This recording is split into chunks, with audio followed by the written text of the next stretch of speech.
I'm at Monroe Hall, birthplace of James Monroe.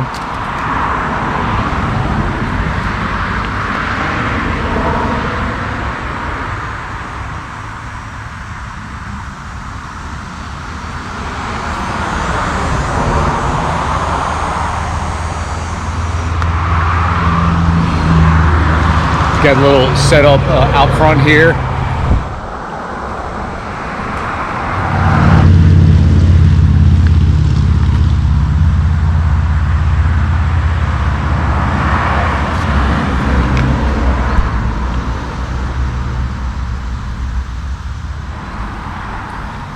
Couple placards.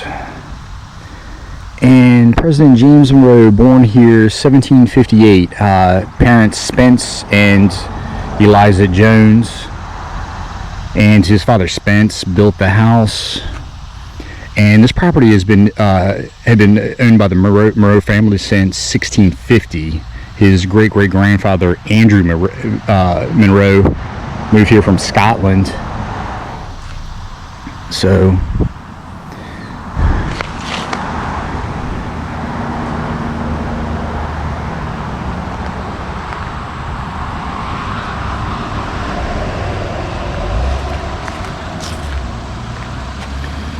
James Monroe's legacy. And it looks like this is going through all the places he lived. Of course, born here. He lived here until he was 16. Then went down to William and Mary. Went to school for about a year and a half. Dropped out to join the Revolutionary War. After the war, he began practicing law. He moved to Fredericksburg for about 3 years. Then moved to Monroe Hill, encouraged by Thomas Jefferson, practiced law there several more years while Highland was being built. And Highland, this was his main residence, although he hardly lived there. Lived there between 1799 until about 1823. And then moved to Oak Hill. And this is where he lived the final years of his life up here in Loudoun County. And but he actually died in New York. He went up to visit his daughter. That's where he passed away. So, and yeah, Fort Monroe named after him. Of course, served a couple terms as Virginia governor. He's buried Hollywood Cemetery.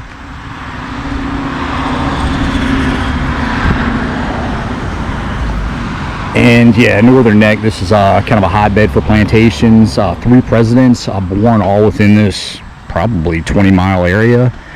James Monroe, just a little further south, Washington, there at Pope's Creek. And right across along the Rappahannock would be James Madison over at Belgrove. And yeah, of course, the Lees over at Stratford Hall. Minokin was down there recently. And when this property was sold by James Monroe around 1780, he sold it to a guy with the last name of Corbin. And then Corbin sold the property to Henry Lighthorse Harry Lee, Stratford Hall. So he ended up owning this land. A couple more places I need to check out. And all right, anyway, sorry to ramble there, and there's a road right there that takes you to the visitor center.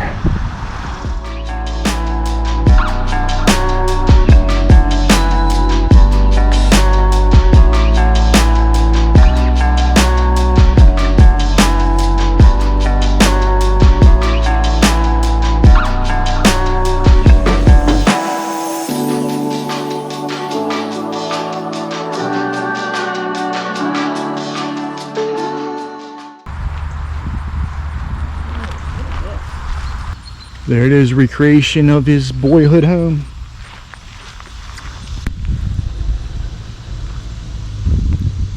Oh, look, there's a trolley. Some sort of trolley back there.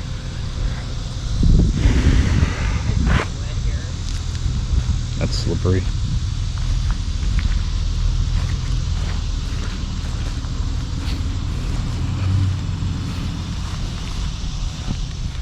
I don't know, it doesn't really look 1700s to me, but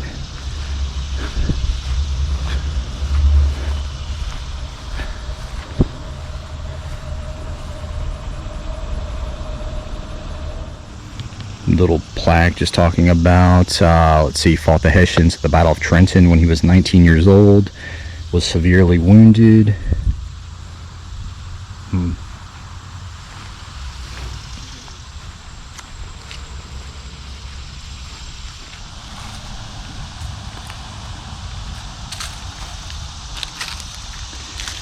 Here's a little timeline of events. As I said before, Andrew Monroe moved over here from Scotland, acquired 1,100 acres here in Westmoreland County. 1752, the house was built. 58, Monroe was born.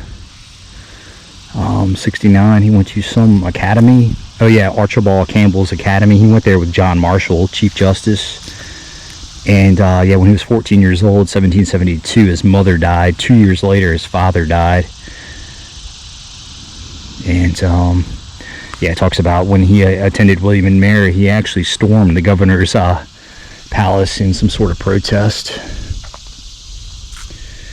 And illustration of what it might have looked like. And actually, that does look similar. And yeah, it's just kind of a clapboard. I was expecting more. I'm so used to these big plantations, these big brick buildings. And yeah, but they were just kind of middling. His father was a middling farmer, kind of middle class. He practiced carpentry. And I didn't even bring my phone with me. But over there's the visitor center. It's supposed to be open. Okay, I see cars over there. Okay, at the visitor center. And take a quick look at this little placard. Interpreting the Birthplace sites. And so here we are. There's the house just at. We were just here. The little obelisk. And at one time in the 50s, they had a driving tour. But it's overgrown now. And here we go, a timeline walk to your left. Gonna walk down that in a bit. And this kind of goes over the owners of the house and everything. And also, I'm using a new camera. I'm using the Osmo Action. My GoPro kind of died on me, so I don't have a gimbal, so it might have kind of a some shaky footage. And it looks like it starts off 1776. And this takes you down to Monroe Creek. Revolutionary idealist. And oh, it just talks about some of the battles he was in. Brandywine, Germantown. His last one, the Battle of Monmouth.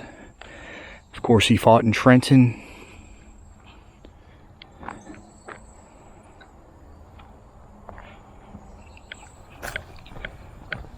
Coming up on 1782. And elected to the House of Delegates in King George. Married Elizabeth Courtwright. 1786, opens his law practice in Fredericksburg. Member of the House of Delegates, Spotsylvania County. And 1790, appointed a U.S. Senator from Virginia.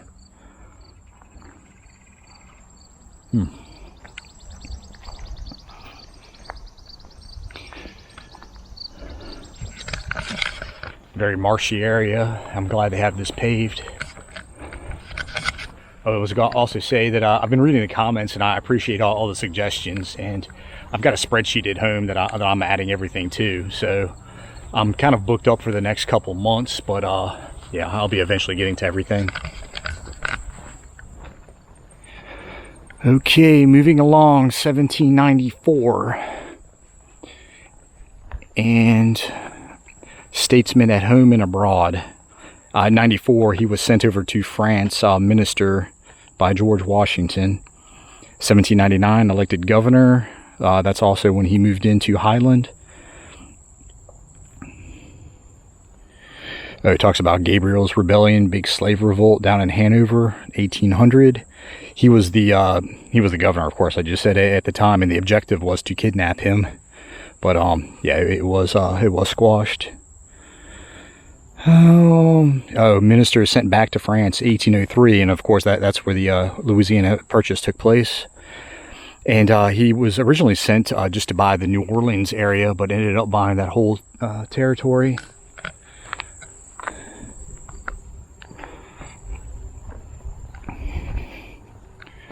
Oh yeah, it's not too far. Alright, 1804, year after the Louisiana Purchase, he was living in France at the time. Prelude to his presidency. And attends the coronation of Napoleon Bonaparte. Elected Virginia House of Delegates for Albemarle County. Oh, he ran for president in 1808, but lost out to James Madison. Ran for the nomination. Elected for the fourth term, Virginia governor, 1811. And War of 1812, made Secretary of War. Yeah, that's eventually they named Fort Monroe after him. So, Battle of Bladensburg, I believe that's right before the White House was burned. So, looks like down at the end, might be a trail breaking off that takes you down to the creek, but I'll find out soon. So, quick history, as I said earlier, this land was settled by Andrew Monroe. Came over here from Scotland. He patented this land. Land was passed to his son. When his son died, it was willed to Spence Monroe, James's father. And then when Spence died, the land was given to James and his brother Spence Jr. It's about 175 acres were given to each son.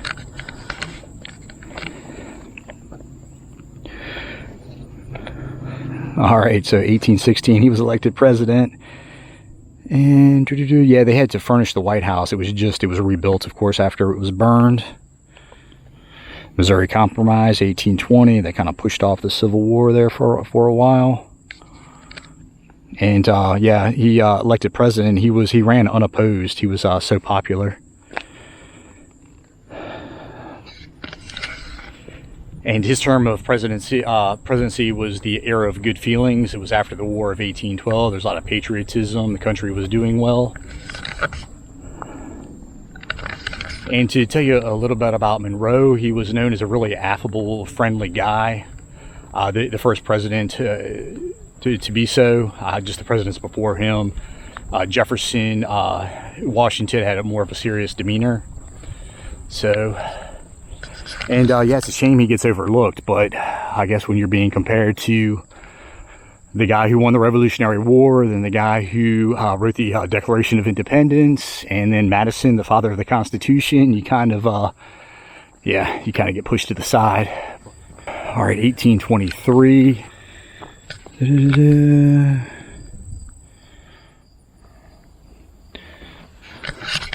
Just talks about the Monroe Doctrine, probably his most famous action from his presidency. And he actually is not the one who wrote it. John Quincy Adams, who took the presidency after him, is the one who actually penned it. And basically, long story short, all the countries in South America were fighting the Spanish for their independence, all fighting revolutions. And the doctrine stated that none of the European powers could come over and take over. France couldn't come over and claim Chile and say it's theirs. So, yeah, it just said everything was off limits.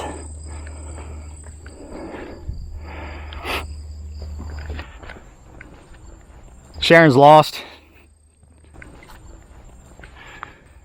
Reading the doctrine. And the sun's back out.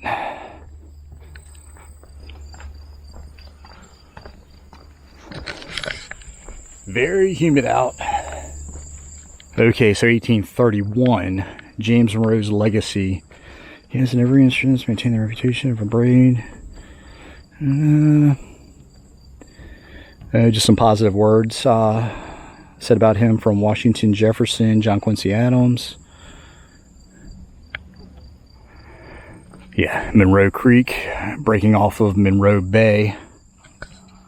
And Colonial Beach up there, that's actually where we're headed for lunch.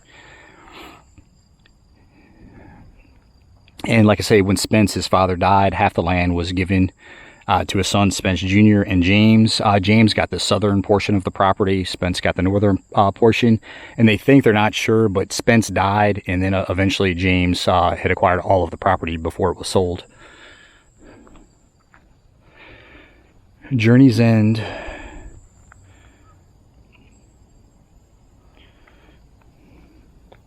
Yeah, dies in New York. He dies July 4th. Yeah, kind of crazy. 3 presidents died July 4th. Of course, Thomas Jefferson, John Adams, and Monroe. 3 of the first 5 presidents all died on July 4th. How crazy is that? And yeah, he's buried down Hollywood Cemetery. And supposedly he's got a really nice tombstone. I'll eventually do a tour of that. And oh yeah, and this was the driving trail I was talking about. Back in the 50s, you could kind of drive around, and I guess they had little placards up or something. You could take a little driving tour. So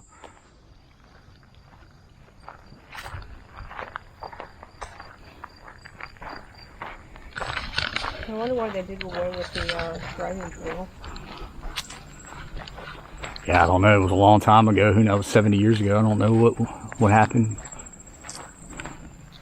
See what's back here, and you can tell the creek's just past those trees. You see a clearing over there.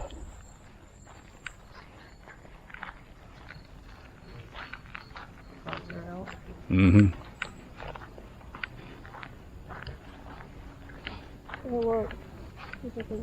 Oh, that might take you to the creek.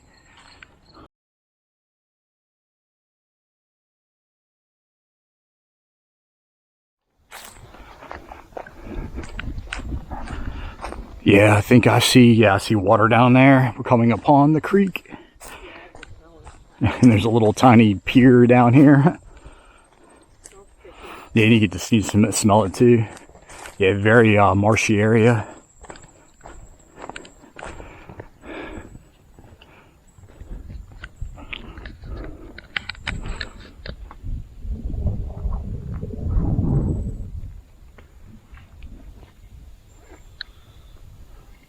Now you want to take a drink? I'm a little thirsty.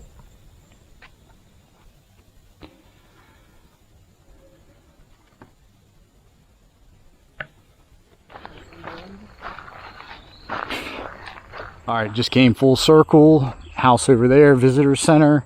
And the house is closed right now. There's water and mold damage they're working on, but eventually you are going to be able to go inside. Wow, there's a lot of cars there now. And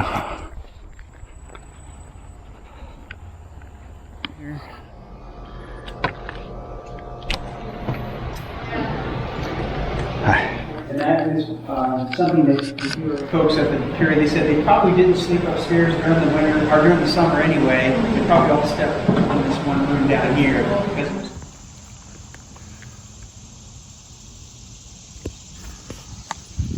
All right, so last weekend I wasn't really able to film inside, so thought I'd shoot back out here, give it another try, but of course they're closed, and they're closed for the season. They close down after Labor Day, so, but yeah, it's a really small visitor center / museum, so you can pretty much see everything through the window. And I can tell you, this is a Chippendale chair, most likely made in Fredericksburg. Then in the back there on the right is his famous Peale painting. And I believe it was actually Rembrandt Peale, not Charles Rembrandt, Charles' son, painted that. And then to the left there, a couple more paintings of him in his younger years. There's his Masonic Apron. And he was a member of the lodge in Williamsburg and Fredericksburg. A couple books, some porcelain plates, and a couple busts right there. Oh, and to the right, you've got his, I kind of lose the picture, but that's his Revolutionary War uniform, and above a painting of him in uniform. So, and there the model of Monroe Hall. So, and you can see through the window in the back here.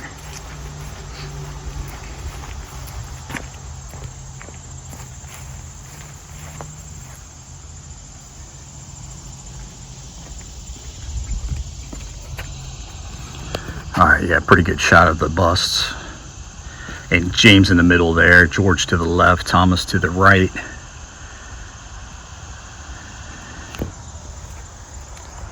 And full body painting, pretty good painting up there. And I believe in that cabinet, just a few more plates, it looks like.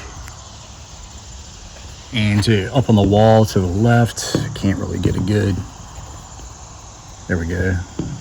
A bunch of historic buildings out here in Westmoreland, and I have to see which ones are accessible. I see Stratford Hall there, and yeah, so that's pretty much it for Monroe Hall. And yeah, I would stop by if you're ever headed out to Colonial Beach. It's just a few miles away. So that's it for the video. See ya.